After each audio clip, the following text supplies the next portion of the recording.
Hey Hassan, good seeing you again. Likewise. So we are in MWC and a lot of things going on. So what are you hearing from the customer?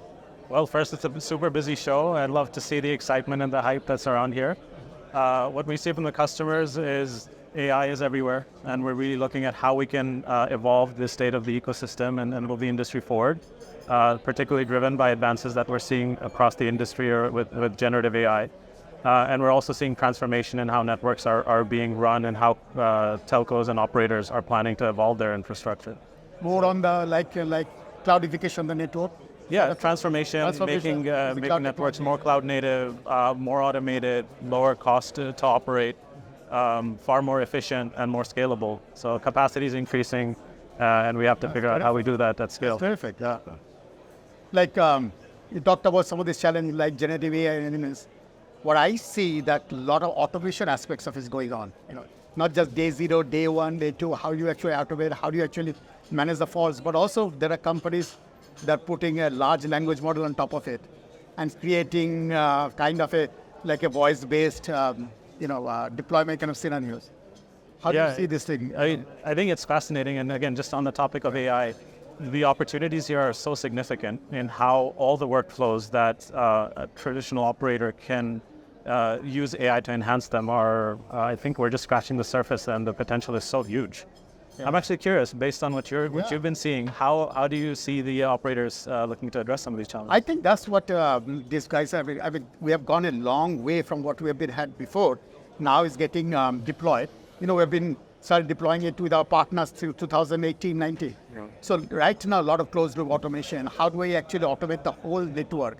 How do I use the generative AI as well as other models to actually automate the elements of it and then add functionality on top of it? Yeah. The other aspect is the monetization.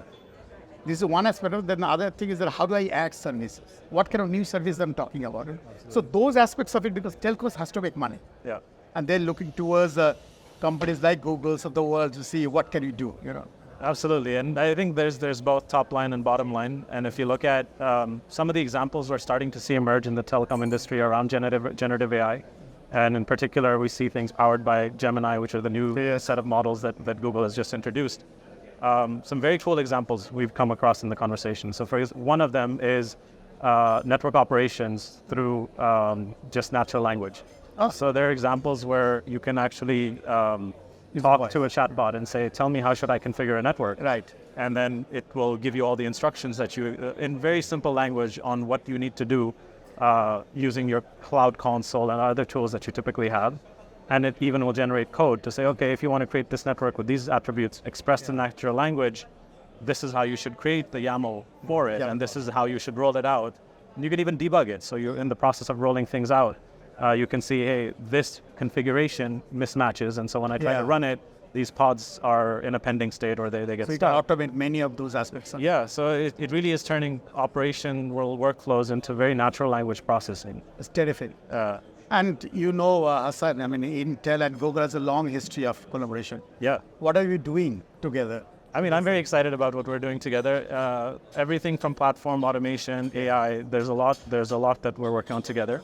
On the platform side, we're seeing the evolution of the new series of infrastructure to run vRAN workloads in partnership with Intel, but also some of the major equipment providers who run the software on top. So we partnered closely on the newest generation of Intel processors to actually be the beating heart of the platform. Right. So thank you for that. We're seeing really good performance results as a result because of that work. And on the automation orchestration side, there's a lot of work we're doing on how do we build a large-scale system? How do we manage that where there's tens of thousands of nodes as a system as opposed to many independent units? And of course, I think that we're just really scratching the surface when it comes to AI and how we can optimize the operation of the underlying infrastructure and also monetize it. Right.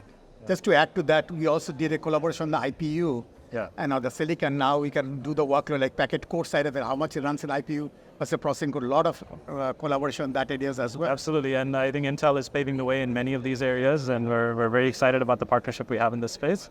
I expect to see a lot of interesting developments come over the That's why this is a future, looking future. Yeah. You see, we'll keep doing some of the more stuff or some other new stuff. I predict in Mobile World Congress 2025, we'll be talking about the deployments that are rolled out, where we're starting to see some of these things in the wild and the benefits that we can create that's both with the terrific. platform and together, what we do with both the platform as well as what AI can enable. Terrific. With that, thank you so much. It was a pleasure. So look Thank you. towards the 2025 and then see the Same time next year. next time next year. Thank you. All right. Thanks, everyone.